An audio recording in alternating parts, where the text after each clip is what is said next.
বিসমিল্লাহির রহমানির রহিম।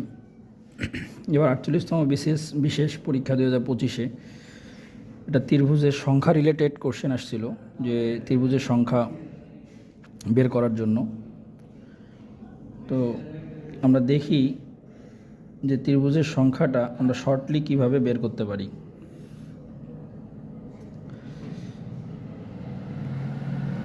ফার্স্ট এই কাজটা আগে করি, করার পর এখানে নাম্বারিং দেই। এটা 1 নম্বর, এটা হলো 2 নম্বর।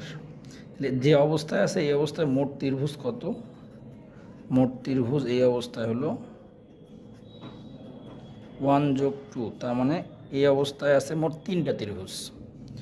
কিন্তু বিসিএস এর কোশ্চেনটার মধ্যে যে কাজটা করা হয়েছে সেটা হলো এখানে আরেকটা লাইন দেওয়া হয়েছে।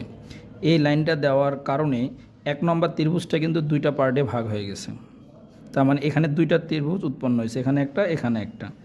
এই কারণে এখানে এক্সট্রা 2 যোগ করলে আমাদের ত্রিভুজ সংখ্যা দাঁড়াবে কয়টা? 5টা। তার মানে আমাদের ত্রিভুজ কয়টা? এখানে 5টা।